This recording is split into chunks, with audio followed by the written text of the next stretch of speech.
Hi everyone, welcome to YouTube channel black diamond. तो आज मैं फिर से आप लोगों के लिए एक वीडियो लेके आया हूँ। आज का जो वीडियो है वो बीसीसीएल हो, चाहे कोई भी माइनिंग के एग्जामिनेशन हो, माइनिंग सरदार ओवरमैन, ये सभी के लिए बराबर का इंपॉर्टेंस रखता है कोल सेक्टर के लिए। तो उसके लिए मैं एमसीक्यू क्वेश्चन लाया हूँ जो बीसीसीएल एग्जाम के लिए बहुत बहुत बहुत ज़्यादा इंपॉर्टेंट है। साथ ही डीजीएमएस एग्जाम का जो तैयारी कर रहे हैं, चाहे माइनिंग सरदार हो, ओवरमैन हो, सेकेंड क्लास मैनेजर कोल हो, जिनका भी मैथड ऑफ वर्किंग का पोर्शन है, उन सभी के लिए बराबर का इंपॉर्टेंस है। तो इस वीडियो को लास्ट तक देखिएगा। अगर चैनल पर नए हैं तो चैनल को सब्सक्राइब कर लीजिए ताकि जब भी मैं वीडियो डालूं नोटिफिकेशन सबसे पहले आप तक पहुंचे। और अगर आप पुराने हैं तो वीडियो को लाइक कर दिया कीजिए जैसे ही वीडियो पे आते हैं। चलिए, और अगर आप क्लासेस करना चाहते हैं, मैं पहले बता देना चाहता हूँ, अगर आप माइनिंग सरदार का, ओवरमैन का फाउंडेशन बैच ज्वाइन करना चाहते हैं, इस फाउंडेशन बैच में आपका डीजीएमएस का एग्जाम हो, चाहे माइनिंग सरदार का हो, चाहे ओवरमैन का हो, चाहे सेकंड क्लास मैनेजर कोल का हो, डीजीएमएस एग्जाम हो, चाहे बीसीसीएल का एग्जाम हो, चाहे डब्ल्यूसीएल हो, चाहे कोल इंडिया लिमिटेड हो, या कोई भी माइनिंग का एग्जामिनेशन हो माइनिंग कोल माइनिंग सेक्टर में, आप इसके लिए प्रिपरेशन कर सकते हैं। इसके लिए आप ज्वाइन कर सकते हैं। वन टाइम फी है, उसके बाद आपको अच्छा खासा वीडियो लेक्चर वगैरह सब कुछ एक बार में ही मिल जाने वाला है। इसके लिए आप क्लासेस ज्वाइन करने के लिए व्हाट्सअप नंबर 6200670155 इस पर मैसेज कीजिएगा। प्लीज़ व्हाट्सअप पे मैसेज कीजिएगा, कॉल मत कीजिएगा। मैं आपको बाकी का डिटेल वहीं बता दूंगा कि क्या क्या पोर्शन उसमें कवर होंगे। अगर आप मेटल माइनिंग की क्लासेस करना चाहते हैं, मेटल माइनिंग की क्लासेस आ गया है, बहुत सारा रिक्वेस्ट आ रहा था। तो अगर आप माइन फॉरमैन की तैयारी कर रहे हो, चाहे माइनमेट की कर रहे हो, चाहे ब्लास्टर की कर रहे हो, batch already foundation batch start हो चुका है और नया बैच है, एकदम नया नया बैच है। एक क्लास ही अभी हुआ है, बाकी वो भी रिपीट मिल जाएगा आपको। चाहे आप डीजीएमएस एग्जाम की तैयारी कर रहे हो, मॉयल की तैयारी कर रहे हो, एनएमडीसी की, नाल्को की, एचसीएल की, यूसीआईएल की, या कोई भी मेटल माइनिंग सेक्टर की कंपनीज की, इन सभी के लिए फाउंडेशन बैच आ चुका है। और मेटल माइनिंग का फी बहुत कम रखा गया है, वन टाइम फी है, मात्र 600 रुपये फी रखा गया है। 600 रुपीज़ ऑल टाइम कोर्स के लिए, मतलब एक बार ले लेंगे तो आपका 6 महीना का वैलिडिटी रहेगा। 6 महीना तक की में आपका पूरा कोर्स भी खत्म हो जाएगा, पोर्शन भी मिल जाएगा, सब कुछ मिल जाएगा। ये सारे एग्जाम का तैयारी एक ही बैच में हो जाएगा। अगर आप ज्वाइन करना चाहते हैं तो व्हाट्सअप नंबर 6200670155 पे मैसेज कर दीजिएगा व्हाट्सअप पे। चलिए आते हैं डायरेक्टली आप क्वेश्चन पे। तो एमसीक्यू क्वेश्चन है। तो पहला क्वेश्चन है एमसीक्यू क्वेश्चन में, the accident which is happened in mines happened within the mine boundary. Persons involved is an employee of mines as a result of mining activity or due to mining equipment where he has been authorized for work is known as। ऐसे accident को क्या कहा जाएगा जिस accident जो accident mine boundary के अंदर हुआ है, जो व्यक्ति मरे हैं वो माइंस के ही एम्प्लॉय हैं, और जो एक्टिविटी में वो इन्वॉल्व थे वो माइनिंग एक्टिविटी में इन्वॉल्व थे। तो ऐसे एक्सीडेंट को क्या कहा जाएगा? आपके ऑप्शंस है mining statical accident, major accident, mining non statical accident, या फिर नन ऑफ दिच। तो इसको मैं डिटेल में समझा देता हूँ, पहले ही आपको पता चल गया होगा, अगर आप पढ़े हैं तो आपको पता चल गया होगा माइनिंग स्टैटिकल एक्सीडेंट इसका सही आंसर होने वाला है। लेकिन इसको मैं पहले ही क्लियर कर देता हूँ सारा। एक काम करता हूँ मैं इसको, चलिए सारे एक्सीडेंट को आप यहीं पे देख लेते हैं, समझ जाते हैं यहीं पे, ठीक है, ताकि आगे आपको दिक्कत ना हो, है ना। चलिए जस्ट अ सेकेंड, सारे एक्सीडेंट को चलिए फटाफट देख लेते हैं, ठीक है। सबसे पहले आता है mining statical accident. Mining statical accident ये क्या होता है? तो देखिए ऐसा है कि जब माइंस में कभी दुर्घटना हुआ, ठीक है, कभी किसी माइंस में दुर्घटना हुआ और उस दुर्घटना में एम्प्लॉयड, यानी कि जो पर्सन है वो एम्प्लॉयड है माइंस में, ठीक है। इसके बाद माइन बाउंड्री के अंदर हो रहा है, माइन बाउंड्री के अंदर हो रहा है, तो अभी सी बात है, माइन बाउंड्री के अंदर जितनी भी एक्टिविटीज होती है उन सभी को हम माइनिंग एक्टिविटीज ही मानते हैं, ठीक है। तो माइंस के अंदर काम करने वाला आदमी है, माइंस का एम्प्लॉयड पर्सन है और माइन बाउंड्री के अंदर में है। माइंस का एम्प्लॉयड का मतलब कि फॉर एग्जांपल बीसीसीएल नाम की एक कंपनी है और बीसीसीएल के अंदर में कॉन्ट्रैक्टर कंपनी है दो तीन। तो ये दो तीन कंपनी भी इसी के अंदर में आएगी। ऐसा नहीं कि बीसीसीएल का नहीं है वो आदमी, वो कॉन्ट्रैक्टर वाला है तो उसको नहीं कंसीडर करेंगे, नहीं, बिल्कुल नहीं। माइनिंग में इसको आप लाइसेंस दे रहे हैं, उसको आप परमिशन दे रहे हैं वर्किंग प्लेस में काम करने का, तो उसको हम एम्प्लॉयड ही बोलेंगे। तो माइंस में एम्प्लॉयड है और माइन बाउंड्री के अंदर दुर्घटना हो रहा है, ऐसे दुर्घटना को आप माइनिंग स्टैटिकल एक्सीडेंट कहेंगे, ठीक है। ऐसे दुर्घटना को आप क्या बोलेंगे? माइनिंग स्टैटिकल एक्सीडेंट उसको कहेंगे, ठीक है। इसके बाद अब दूसरा आता है, वो होता है mining non statical accident. Mining non statical accident. अब इसको समझते हैं ये क्या चीज़ है, ठीक है। तो सबसे पहले तो माइन बाउंड्री के अंदर में होगा, माइन बाउंड्री के अंदर में कोई दुर्घटना हो रहा है, लेकिन जो आदमी उसमें इन्वॉल्व हो रहा है वो माइंस में एम्प्लॉयड नहीं है, माइंस में एम्प्लॉयड नहीं है। ये कैसे हो गया? मान के चलिए ऐसा है कि बाहर से कोई आदमी आया था विजिट करने के लिए, या कोई किसी तरह से घुस गया था, या कोयला चोरी में घुस गया था, ऐसा कुछ भी होता है। बाहर का आदमी मर गया लेकिन माइन बाउंड्री के अंदर में मरा है, तो उस केस में उसको हम लोग क्या बोलेंगे? उसको हम लोग बोलेंगे mining non statical accident, mining non statical accident. अब यही चीज को कुछ और किताबों में आप पढ़ेंगे तो आपको कंफ्यूजन होगा, क्योंकि कुछ किताबों में ऐसा लिखा हुआ है कि वो माइन बाउंड्री के अंदर में नहीं होता है, चाहे होता है, मतलब माइन बाउंड्री के अंदर हो रहा हो चाहे बाहर हो रहा हो, ठीक है। माइनिंग एक्टिविटीज के कारण हो रहा हो, माइनिंग एक्टिविटीज के कारण बेसिकली हो रहा हो, तो उसको हम लोग माइन नॉन स्टैटिकल एक्सीडेंट में मानेंगे, ठीक है। लेकिन जनरल जो आपका ऑफिशियल जो सर्कुलर आया था, सर्कुलर में जो डाटा है वो यही है, माइन बाउंड्री के अंदर हो रहा हो लेकिन माइंस का आदमी नहीं हो, तो उसको हम लोग mining non statical accident consider करते हैं। हालांकि दोनों आप याद रखिएगा, ताकि आपको एग्जाम में क्वेश्चन आए तो आप आराम से मार सके, जो ऑप्शन मिले दोनों में से कोई एक ही मिलेगा, दोनों नहीं, तो आप आराम से टिक कर सकते हैं। इसके बाद आता है नॉन माइनिंग एक्सीडेंट। अब ये क्या चीज होता है? सबसे पहले तो outside the mine boundary, outside the mine boundary, mine boundary के बाहर हो रहा हो ये दुर्घटना। इसके बाद माइनिंग एक्टिविटी से संबंधित नहीं है, माइनिंग एक्टिविटी से संबंधित नहीं है, ठीक है। इसके बाद माइंस में एम्प्लॉयड हो चाहे नहीं हो, माइंस में एम्प्लॉयड हो चाहे नहीं हो। अब इसका एक एग्जांपल दे रहे हैं, आप समझिएगा। मान के चलिए ऐसा है कि एक एम्प्लॉय है जो कंपनी में काम करता है, बीसीसीएल एक कंपनी है उसमें काम करता है, और वो एम्प्लॉय सुबह 8 बजे ड्यूटी के लिए निकला, ठीक है। अब ये ड्यूटी के लिए निकला बट रास्ते में उसका दुर्घटना हो गया, तो उसको भी हम नॉन माइनिंग एक्सीडेंट में ही कंसीडर करेंगे। एक तो ये एग्जाम्पल हो गया। दूसरा एग्जाम्पल हो गया कि मान लीजिए माइंस का जो ट्रक है, ठीक है, माइंस का जो ट्रक है या माइंस का जो डंपर है, वो कोयला लेके जा रहा है कहाँ? माइंस का प्लांट, माइंस का ही प्लांट है या कोई दूसरा प्लांट है, ठीक है, पावर प्लांट है, वहां पे जा रहा है। अब जब कोयला लेके जा रहा है तो बीच का दूरी है 10 किलोमीटर। अब 10 किलोमीटर का एरिया को तो माइंस खरीदेगा नहीं खाली कोयला भेजने के लिए, तो जो पब्लिक रोड है उसी का इस्तेमाल करेगा। उस पब्लिक रोड में या माइंस का भी रोड हो, तो उस रोड में अगर कोई दुर्घटना हो जाए तो आदमी एम्प्लॉयड हो चाहे नहीं हो, इसको भी हम नॉन माइनिंग एक्सीडेंट में कंसिडर करेंगे। और एक बहुत इंपॉर्टेंट फैक्टर जो बाद में चेंज किया गया था सर्कुलर के हिसाब से, वो ये है कि जो नेचुरल एक्सीडेंट होते हैं, नेचुरल डेथ होता है, सॉरी, नेचुरल डेथ होता है माइंस में किसी भी पर्सन का, उसको हम लोग इसी में कंसीडर करते हैं। हम नेचुरल डेथ, जैसे मैं एग्जांपल देता हूँ, एक आदमी है जो कंपनी में काम करता है, ठीक है, एक वर्कर है जो कंपनी में काम करता है, ओके। लेकिन माइन, इसको बाद में चेंज किया गया सर्कुलर निकाल के, पहले मैं बता दे रहा हूँ। लेकिन माइंस में वो काम कर रहा है, वर्कर काम कर रहा है, काम कर रहा है, अचानक से वर्कर को हार्ट अटैक आ जाता है, अचानक से वर्कर को हार्ट अटैक आ जाता है। तो हार्ट अटैक आ गया है, लेकिन माइंस का काम कर रहा था वर्कर, माइनिंग एक्टिविटी में इन्वॉल्व था, माइंस के अंदर में था, फिर भी चूंकि उसका नेचुरल डेथ हुआ है, इसको हम लोग नॉन माइनिंग एक्सीडेंट में कहेंगे, इसको कंसीडर करें, क्योंकि माइनिंग एक्टिविटी तो नहीं कर रहे हैं ना आप। माइनिंग एक्टिविटी मतलब कि माइनिंग एक्टिविटी के कारण तो नहीं हुआ, जैसे आप ड्रेसिंग कर रहे हो, ऊपर का रूफ फॉल हो जाए, ठीक है, तो ये सब आता है आपका माइनिंग एक्सीडेंट। लेकिन यहाँ पे नॉन माइनिंग है, क्योंकि नेचुरल डेथ को हम लोग नॉन माइनिंग एक्सीडेंट में रखा गया है। लेकिन नियम क्या कहता है? सर्कुलर बाद में निकला था तो उसमें यह बताया गया है कि नेचुरल डेथ को हम लोग नॉन माइनिंग एक्सीडेंट में कंसीडर करते हैं, अगर उसका पोस्टमार्टम रिपोर्ट दिया जाए तो। पोस्टमार्टम रिपोर्ट अगर सबमिट नहीं करता है, फेल्ड हो जाता है, तो उसको फिर हम लोग माइनिंग एक्सीडेंट में कंसीडर करेंगे।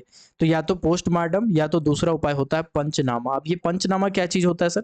जब कभी माइंस में कोई आदमी नेचुरल डेथ हो जाता है तो उस केस में 5 गवाह, जिस 5 गवाह में माइंस के मैनेजमेंट की तरफ से भी लोग होते हैं, ठीक है, 5 गवाह मतलब 5 अलग अलग, जैसे माइंस के मैनेजमेंट की तरफ से भी होंगे, वर्कर जो उसके साथ काम कर रहा था वो भी इन्वॉल्व होंगे, और इवन जो परिजन होंगे, परिजन का मतलब जिनका फैमिली वाला मेंबर का डेथ हुआ है उसके परिजन भी उसमें हस्ताक्षर करेंगे, और ये बताएंगे, डिक्लेयर करेंगे, लिखित में देंगे कि हमको पता है कि इसको ऐसा बीमारी था और इस बीमारी के कारण हुआ है, तो जाके फिर उसको पोस्टमार्टम रिपोर्ट का जरूरत नहीं पड़ता है। तो पंचनामा देना पड़ता है, इसके लिए लोकल पुलिस जो होता है उस जगह का, लोकल पुलिस वाले को भी इन्वॉल्व होना पड़ता है उसमें, ठीक है। तो ये सभी लोगों को मिला के पंचनामा किया जाता है, तो जाके उसका पोस्टमार्टम रिपोर्ट जमा न करके ये पंचनामा का रिपोर्ट सबमिट करे तो भी ये चल जाता है। फिलहाल यहाँ तक आप जानिए, इतना तक ही आपके एग्जाम के लिए जरूरी है। चलिए बढ़ते हैं आगे, ठीक है।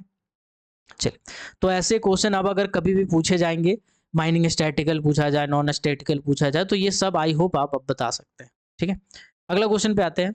अगला क्वेश्चन है एज पर CMR 2017 इसका डिस्क्रिप्शन बताइए और मैच कीजिए। मतलब मैच ऑफ द फॉलोइंग वाले क्वेश्चन भी इस टाइप के आ सकते हैं, थोड़े अलग टाइप के होते हैं। फॉर्म 3 का किससे संबंध है? फॉर्म 4A का, 5 का, 6 का। तो चलिए देखते हैं। फॉर्म 3 का संबंध है एनुअल रिटर्न से, तो पी का आपका हो जाएगा पी का 3। तो आप ऑप्शन में कैसे छाटेंगे? ऐसा क्वेश्चन देगा तो बहुत कम टाइम आपको लगने वाला है। आप क्या करेंगे, ऑप्शन में शॉर्टलिस्ट करेंगे कि P3 किस में, यहाँ है P3, यहाँ है P3, ये P1 है तो इसको तो पूरा काट दो, और ये P1 है इसको पूरा काट दो, बस इतना ही देखना है। इसके बाद अगला बढ़ते हैं, फॉर्म 4A। 4A किससे संबंधित है? एक्सीडेंट का नोटिस से। तो कहाँ है एक्सीडेंट का नोटिस? तो ये, तो क्यू का हो जाएगा 4। क्यू का 4 किस में है? तो ऑप्शन नंबर 1 में है, 2 में नहीं है, तो option number 1 is the correct answer. ऐसे करके आप देख सकते हैं। आप मिलाना चाहे तो आगे बढ़ के मिला सकते हैं कि आपका फॉर्म 5 किससे संबंधित है? तो फॉर्म 5 बेसिकली नोटिफाइड डिजीज से संबंधित है, तो 5 का 2, तो सॉरी आर का 2 देखिए होगा, बिल्कुल है। और फॉर्म 6 किससे संबंधित है? तो जो आपका इंस्पेक्टर जांच करता है उसका कॉन्ट्रवेंशन होता है, उसमें मेंशन करता है, तो एस का 1 बिल्कुल सही आंसर। आप क्रॉस चेक भी ऐसे कर सकते हैं, हालांकि एक दो ऑप्शन में ही आपका क्लियर हो जाने वाला है। चलिए बढ़ते हैं अगला क्वेश्चन। अगला क्वेश्चन है, who shall be the chairman of board of mining examination? Board of mining examination के चेयरमैन कौन होते हैं? तो मैं पहले की वीडियोस में बहुत अच्छे से क्लियर किया, अगर एमसीक्यू नहीं देखे मेरे भाई तो जाके देखो मैंने क्लियर किया है। बोर्ड ऑफ माइनिंग एग्जामिनेशन में टोटल मेंबर होते हैं 6, और यही कमिटी जो होता है, कमिटी सेक्शन 12 के अधीन, उसमें मेंबर होते हैं टोटल 8। ही दोनों लोग बहुत कंफ्यूज करते हैं। Board of mining examination CMR के लिए अलग बनेगा, MMR के लिए अलग बनेगा। ठीक है, ये दोनों के लिए अलग अलग बोर्ड ऑफ माइनिंग एग्जामिनेशन बनते के कमिटीज बनती है। लेकिन कमिटी की बात करें तो कमिटी माइंस एक्ट हो, रूल हो, रेगुलेशन हो, सब बनाने में मदद करती है। कमिटी एक ही रहता है, और कमिटी में टोटल मेंबर होते हैं 8। दोनों में कार्यकाल की बात करें तो कार्यकाल 3 साल का होता है, सॉरी 3 साल का होता है दोनों केस में, इवन दैट। तो दोनों केस में आपका 3 साल का कार्यकाल होता है। बोर्ड ऑफ माइनिंग एग्जामिनेशन में जो CI साहब होते हैं वो मेन आदमी होते हैं सर। CI साहब मेन आदमी, मतलब CI साहब जो होंगे वो आपके चेयरमैन होंगे। लेकिन कमिटी में ऐसा नहीं है, कमिटी में ऐसा नहीं है। कमिटी में क्या होता है, कमिटी में चेयरमैन अलग से अपॉइंट किया जाता है। अब अपॉइंट कौन करता है? कमिटी में चेयरमैन अपॉइंट करता है सेंट्रल गवर्नमेंट। कौन अपॉइंट करता है? सेंट्रल गवर्नमेंट अपॉइंट करता है कमिटी का चेयरमैन। ठीक है, तो ये कमिटी वाला में सेंट्रल गवर्नमेंट जो चेयरमैन अपॉइंट करेगा वो हो जाएगा। और बोर्ड ऑफ माइनिंग एग्जामिनेशन चाहे CMR का हो चाहे MMR का हो, chief inspector he board of mining examination का हेड यानी अध्यक्ष यानी पादेन कुलपति होता है। ठीक है, चलिए, तो इसका आंसर क्या है? Chairman of the board of mining examination. Board of mining examination पूछा है तो आपको क्लियर बताना है, चीफ इंस्पेक्टर इज द सही आंसर। चलिए बढ़ते हैं आगे। कमिटी के नंबर ऑफ मेंबर्स पूछे हैं, बताइए, कमिटी बोल रहा हूँ sorry, board of mining examination के मेंबर की संख्या कितनी होती है? इसका ऑप्शन आपको दिया गया स्क्रीन पे, 3, 5, 6, 11। इसको आपको मैसेज कर रहा हूँ सॉरी, कमेंट करके, वीडियो के सेक्शन में कमेंट करके बताना है कि भाई इसका आंसर क्या होगा। बोर्ड ऑफ माइनिंग एग्जामिनेशन में मेंबर की संख्या कितनी होती है? मैंने अभी जस्ट बताया, तो उसको कमेंट करके जरूर बताइएगा। Minimum age of for appearing gas testing examination. Gas testing examination में बैठने का मिनिमम एज कितना होता है? तो 20 साल होता है, आपको पता है। चाहे GT हो, चाहे कोई भी एग्जाम हो जो DGMS कंडक्ट करता है, तो DGMS के किसी भी एग्जाम में बैठने के लिए जो एज होता है वो 20 साल होता है। इवन जो कंपिटेंट पर्सन होता है उसके लिए भी 20 साल मिनिमम एज रखा गया है। इवन अगर आप सेकेंड क्लास मैनेजर या फर्स्ट क्लास मैनेजर हो, अगर इसमें अपियर होना चाहते हैं तो अपियर होने के लिए, एग्जाम में अपियर होने के लिए 20 साल मिनिमम एज होना चाहिए। अलग बात है अगर हम बोलते हैं मैनेजर बनने के लिए कितना साल चाहिए, तो मैनेजर बनने के लिए 23 साल का एज होना चाहिए। ठीक है, माइंस में कभी भी आप इंप्लॉयड होना चाहते हैं, किसी भी पोस्ट पे आप इंप्लॉयड होना चाहते हैं, नौकरी लेना चाहते हैं, तो इस केस में 18 साल कम से कम आपका एज होना चाहिए। अगर माइंस में आप ट्रेनिंग करना चाहते हैं, माइंस एक्ट में एक सेक्शन है अप्रेंटिस करके, या अप्रेंटिस एक्ट करके एक बना हुआ है, अप्रेंटिस एक्ट 1963 है, तो उसके हिसाब से अगर आप कोई भी माइंस में अप्रेंटिस करना चाहते हैं, ट्रेनिंग करना चाहते हैं, VT करना चाहते हैं, वोकेशनल ट्रेनिंग करना चाहते हैं, तो उस केस में आपका एज, मिनिमम एज 16 साल होना चाहिए। पहले ये 17 साल था, बाद में अमेंडमेंट करके इसको हटा दिया गया है और अभी ये 16 साल है। 23 साल मैनेजर बनने के लिए एज आपका चाहिए। अगर आप कोल इंडिया में काम करते हैं या कोल यानी सीएमआर के हिसाब से अगर मैं बात करूं तो सीएमआर के हिसाब से कोल सेक्टर में अगर आप काम करते हैं और आप रिटायर होना चाहते हैं तो आपका जो जनरल एज ऑफ रिटायरमेंट है, जनरल एज ऑफ रिटायरमेंट अगर मैं ऐसा क्वेश्चन पूछूं तो आपको कहना है कि 60 साल, 60 साल आपका जनरल एज ऑफ रिटायरमेंट होता है। लेकिन अगर हम आपको ये कहें कि maximum age of retirement age पर सीएमआर कितना होगा, तो मैक्सिमम एज ऑफ रिटायरमेंट 60 साल के बाद हर एक साल आप एक्सटेंड कर सकते हैं, एक्सटेंड कर सकते हैं। आप अपना मेडिकल रिपोर्ट दिखाएंगे अगर आप पूरी तरह से फिट है और कंपनी को जरूरत है ऑफिशियल कंपिटेंट पर्सन को और ऊपर के अधिकारी को, तो वो मैनेजर जो है उसको एक्सटेंशन दे सकता है और ऐसे कर करके आप मैक्सिमम 70 साल जॉब कर सकते हैं। तो मैक्सिमम एज ऑफ रिटायरमेंट पूछे तो आपको 70 साल बताना है। ठीक है, एज वाला सारा चीज यहाँ पे क्लियर हो गया है। चलिए बढ़ते हैं आगे अगले क्वेश्चन पे। यहाँ पे बोला गया है द ओनर और manager shall provide suitable residential accommodation for the manager and assistant manager within the distance of dash from the mine opening। Mine का जो ओपनिंग होता है, माइंस का जो ओपनिंग है उसके कितने दूरी के अंदर में मैनेजर को ये प्रोवाइड कराना होता है, एकोमोडेशन प्रोवाइड कराना होता है। अभी जनरली क्या होता है, माइंस का ऑफिस होता है, कोई भी माइंस जाएंगे तो माइंस का ऑफिस होगा और माइंस के ऑफिस के बगल में ही माइंस होता है। लेकिन सब जगह ऐसा पॉसिबल नहीं होता है, कहीं कहीं पे माइंस होता है और ऑफिस जो है वो शहर में या कोई ऐसा जगह पे जो मार्केट एरिया में हो वहाँ पे होता है। तो जनरली हम कभी नापते हैं तो माइंस से नापते हैं। माइंस का ओपनिंग का मतलब होता है माइंस में जहाँ से आप उतरते हैं, माइंस में जहाँ से आप जाते हैं। अगर उसको बहुत सारे सेक्शन में बांटा गया है तो जिस सेक्शन में आपका ड्यूटी दिया गया है वहाँ का ओपनिंग को माना जाएगा। अगर अंडरग्राउंड माइंस है तो जहाँ से आप उतरते हैं, अगर ओपन कास्ट माइंस है तो जहाँ से बॉक्स कट किया गया है उसको हम माइंस ओपनिंग मानते हैं। और वहाँ से आपका 5 किलोमीटर के अंदर के दायरे होना चाहिए, 5 किलोमीटर के अंदर में आपको एकोमोडेशन प्रोवाइड करवाना पड़ता है। ठीक है, चलिए यहाँ तक क्लियर हो गया होगा आई होप। अब आते हैं ये क्वेश्चन पे। इस क्वेश्चन में लड़का लोग को भर भर के डाउट है, भर भर के डाउट है। ठीक है, चलो मैं इसको क्लियर करा देता हूँ, आज ये खत्म ही कर देता हूँ झंझट। The size of an overman district, overman district का साइज क्या होगा? Shall so be arrange that the distance between the first and last working place is ordinarily, ऐसे शब्दों पे ध्यान दीजिएगा सर, ऑर्डिनरली, जनरली, है ना, ग्रेडियंट वाइज, ऐसा शब्दों पे ध्यान दीजिएगा। ऑर्डिनरी बोला गया है तो 750 मीटर। अब ये आपको थोड़ी समझना पड़ेगा, चलो थोड़ा समझते हैं। चलिए थोड़ी सी हम लोग जानकारी हासिल करने की कोशिश करते हैं। ठीक है, देखिए ऐसा है कि सर्कुलर निकाला गया बाद में, circular number is not important, circular में क्या लिखा है इट इज इम्पॉर्टेंट। ठीक है, तो सर्कुलर निकाला गया और कहा गया कि जो ओवरमैन होगा ना उसका जो साइज ऑफ डिस्ट्रिक्ट होगा, हम लोग ये जानते हैं कि एक ओवरमैन का एक डिस्ट्रिक्ट होता है जनरली, लेकिन साइज ऑफ डिस्ट्रिक्ट को तय किया गया है बहुत सारी बातों को ध्यान में रखते हुए। सबसे पहले बोला गया है अगर कुछ ऐसा लफड़ा झंझट नहीं है तो 750 मीटर होगा आपका साइज ऑफ डिस्ट्रिक्ट। अब आप कहेंगे सर 750 क्यों, साइज थोड़ी होता है, साइज को तो एरिया बोलते हैं, एरिया नहीं। आप जब चल के जाओगे किसी जगह से किसी जगह पे तो आप दूरी बताओगे ना भाई।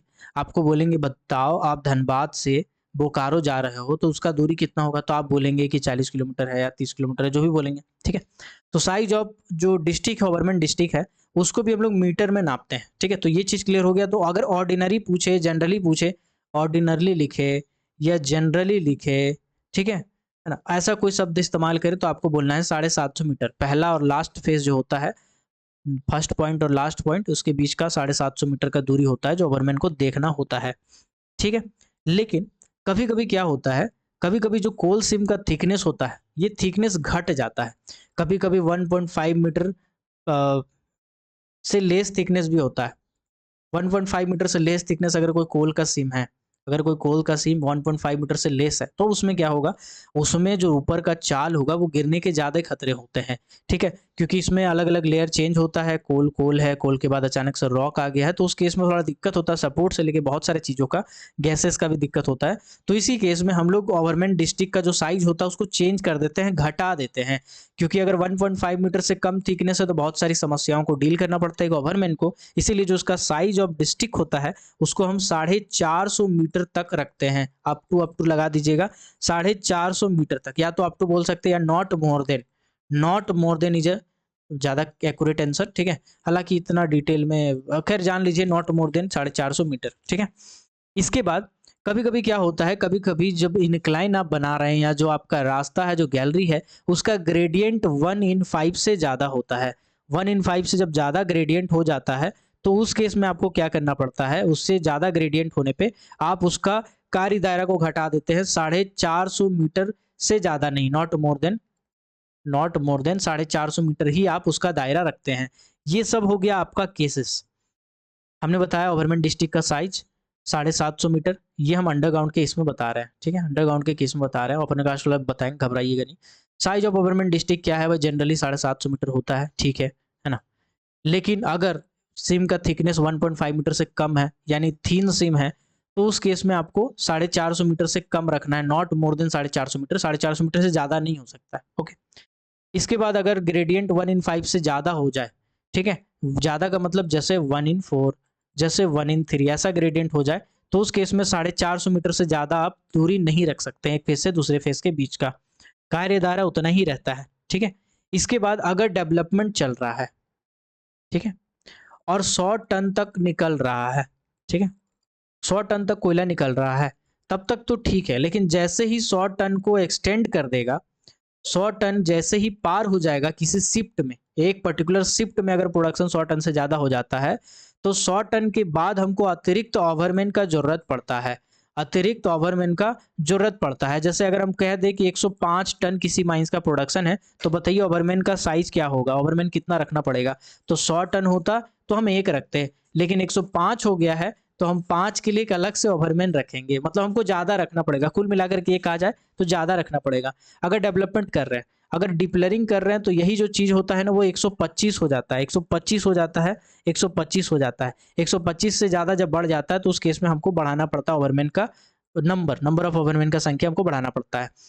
तो अंडरग्राउंड का हो गया जनरली, ग्रेडियंट वाला, थिकनेस वाला, और डेवलपमेंट का, डिप्लरिंग का, ठीक है।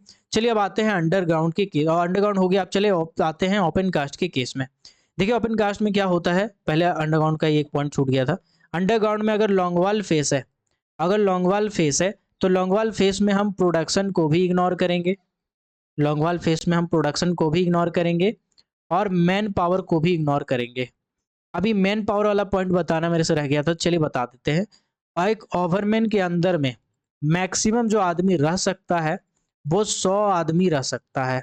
एक ओवरमैन के अंदर में मैक्सिमम जो आदमी रह सकता है वो 100 आदमी रह सकता है, उससे ज़्यादा आदमी नहीं रह सकता है।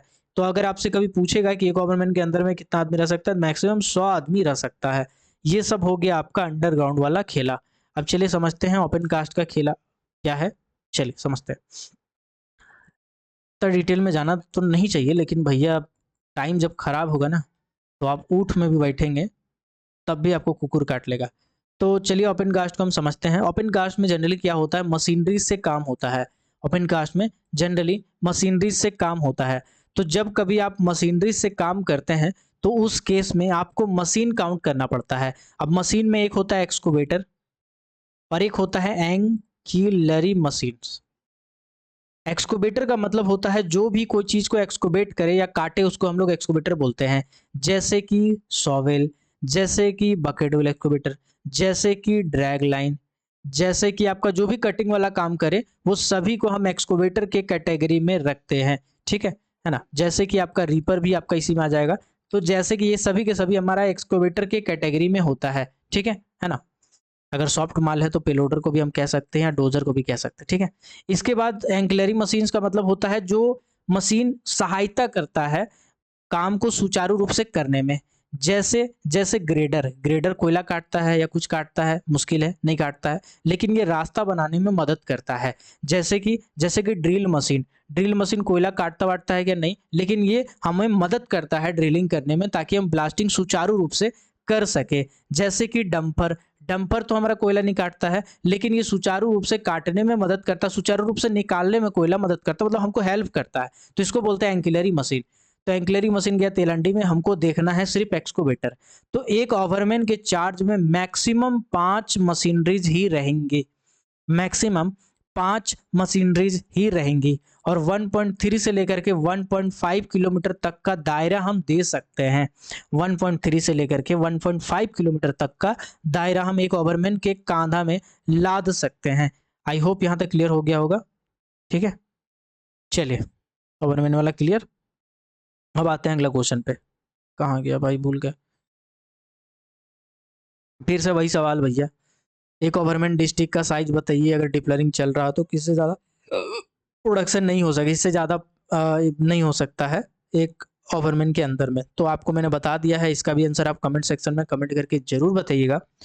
कमेंट कर सेक्शन में कमेंट करके बताइएगा, ठीक है। और बाकी बच्चे भी जाके कमेंट देखा कीजिए, उससे आपको भी नॉलेज मिलेगा, ठीक है।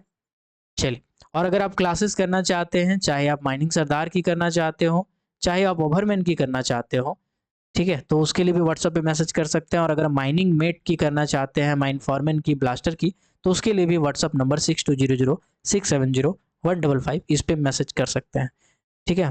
मेटल माइनिंग का फ़ी कम है, 600 रुपया पर मंथ बोल रहा है, एक बार का पूरा 600 रुपया है, इसके बाद आपको फ़ी नहीं लगने वाला है, ठीक है। आपका 6 महीने का वैलिडिटी रहेगा। और कोल माइनिंग वाला आप अगर फ़ी पता करना चाहते हैं मैसेज कर सकते हैं। चलिए आज इतना ही रखते हैं, मिलते हैं अगले किसी और दिन किसी और टॉपिक के साथ। तब तक के लिए keep watching, keep supporting, till then, जय हिंद।